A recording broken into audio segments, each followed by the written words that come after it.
Bom dia, aqui é o Lucas Barroso, estou aqui para mais um vídeo do canal Mente de Ouro. E hoje eu vou explicar um pouquinho sobre o experimento do gato de Scrooge. Bom, já vão se inscrevendo no canal, deixe um joinha e compartilhe esse vídeo para mais pessoas terem conhecimento. Tá, pessoal, o experimento do gato de Scrooge e da superposição, que foi basicamente o que ele detectou, né? Bom, primeiramente eu vou explicar para vocês o que é superposição. Na mecânica quântica, superposição significa basicamente quando uma partícula ou coisa do tipo está em em estados diferentes. Por exemplo, ela pode estar no líquido, gasoso e plasma ao mesmo tempo. Tudo ao mesmo tempo, entendeu? É difícil de entender a mecânica quântica exatamente por esses motivos. É facinho, é estranho você perceber que, tipo, as coisas não funcionam de forma normal no mundo quântico, digamos assim. E, bom, o experimento do gato de Scrooge detectou exatamente isso. Bom, literalmente detectou que a matéria pode se superpor, né?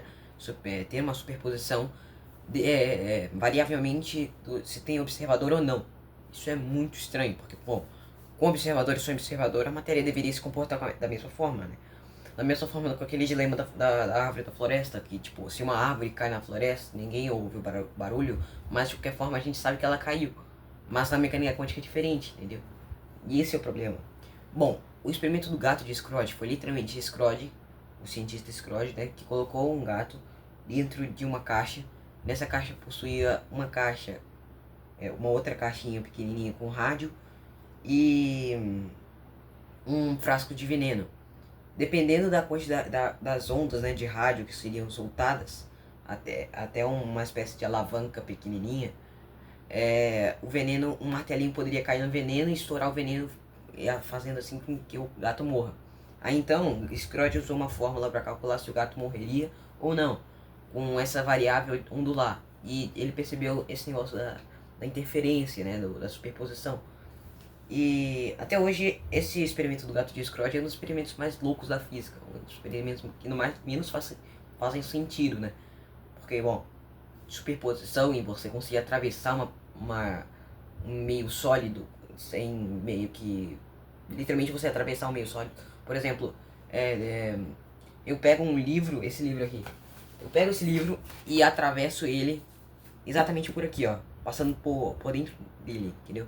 Tipo, uma partícula no mundo clássico faria o seguinte: passaria por cima, correto? Mas agora uma partícula quântica, ela só passa por dentro e consegue passar. Qual é o sentido disso? Não faz sentido. Exatamente, não faz sentido. O experimento do gato de Scrooge é por isso que é um experimento louco, é um experimento doido. Não faz sentido. Mas faz sentido ao mesmo tempo, porque foi comprovado que, através de um experimento. Então, bom, aí vem aquele outro dilema da dupla fenda, né? Da comportamento da luz. E esse é o comportamento das partículas do rádio. Mas o experimento da luz, por exemplo, mostra a dualidade da luz. Que com o observador, a luz, né, se comporta como uma partícula e sem observador ela se comporta como uma onda. Isso não faz o mínimo sentido, mas faz sentido porque é um mundo quântico. E a gente não tem tantas explicações, muitos paradoxos, tipo, a gente não tem muitas constantes provando coisas. Talvez o mundo quântico seja um mundo de outra dimensão. Por exemplo, a gente já sabe da quarta dimensão, mas talvez seja da quinta, talvez seja da sexta, da sétima. Porque a gente sabe, por exemplo, que o buraco de minhoca, né, aquele fenômeno de dobradura do espaço-tempo, é da quinta dimensão. Mas agora, a mecânica quântica, será que é um depois desse, sexta dimensão? E é exatamente isso. A luz, por exemplo, será que ela consegue se interferir em outras dimensões? Provavelmente, né? Porque, bom, a luz ela não escapa nem do buraco negro, ou talvez simplesmente a gente não tem explicação para a mecânica quântica.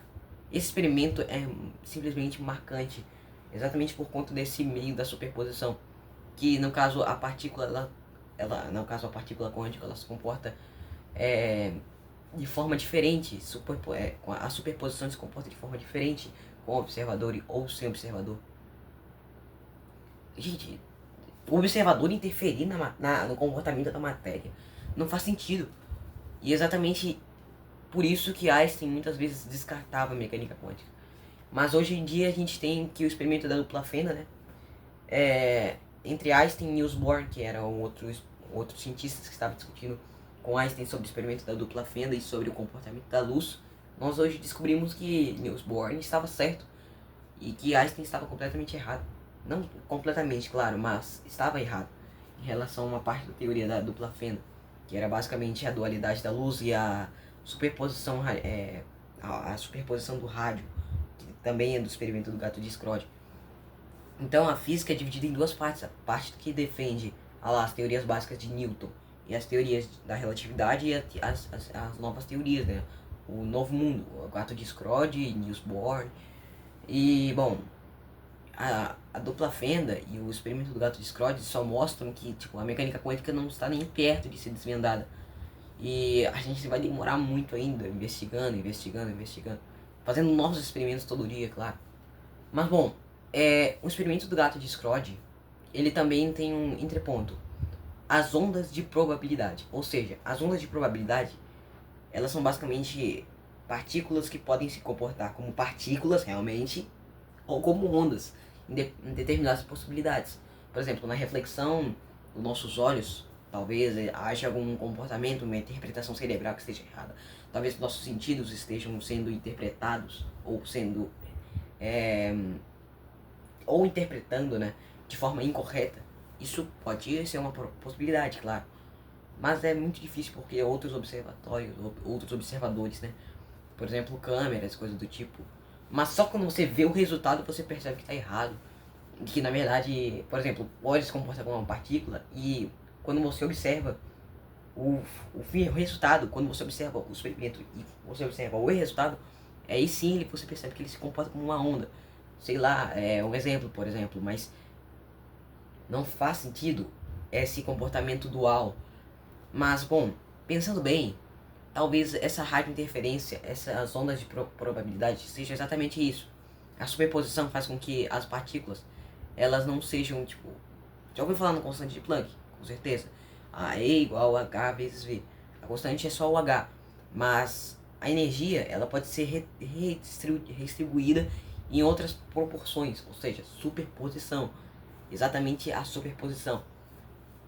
E esse é o problema. A superposição, ela é o conjunto de vários estados da matéria comportados em uma só matéria, em uma só partícula, por exemplo.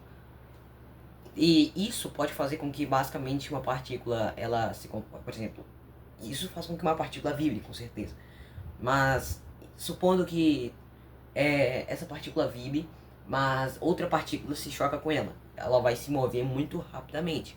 Exatamente por conta da velocidade provavelmente da outra partícula e da velocidade dessa partícula. Por exemplo, se você tem um fóton se movendo à velocidade da luz e você tem ele se chocando com outra partícula, isso não faria sentido porque no caso a luz não tem matéria, não possui matéria, né? Mas em certos casos ela possui por conta do quanto. Então, contradições que se contradizem no final de tudo. Então, a gente tem que estudar lá pra caramba sobre isso. É muito interessante. E bom, na minha opinião, a luz, ela é uma onda com certeza eletromagnética, mas não literalmente uma onda, tá? A onda talvez seja só uma radiointerferência, ou seja, uma superposição do fóton. Ou basicamente seja uma radiointerferência, né? Ou a radiação dela sendo interferida, que pode ser interpretada por outros meios como uma onda, mas não é literalmente uma onda, entendeu? Bom, é difícil de entender, mas é isso. Por exemplo, se você solta um fóton no experimento da dupla fenda, ele se divide. E qual o sentido disso? Talvez a divisão dele seja por conta exatamente dessa radiointerferência, dessa radiação. O fenômeno da refração talvez seja essa radiointerferência. Entende? Então, as ondas de probabilidade que Schrödinger teorizou no experimento são apenas um passo para a gente aprender um pouquinho mais sobre superposição, entendeu? Então, bom, o experimento do gato de Schrödinger é um dos experimentos mais loucos da física e mostra exatamente esse ponto de superposição com o observador ou sem observador. E, bom, espero que tenha ficado claro, né, esse experimento. É difícil de deixar claro esse experimento, mas, bom, espero que vocês tenham entendido pelo menos a base sobre isso, né, sobre esse experimento, basicamente. E é isso. Então, tchau pessoal, esse foi o vídeo, se inscrevam no canal, deixem um joinha no vídeo e compartilhem, claro.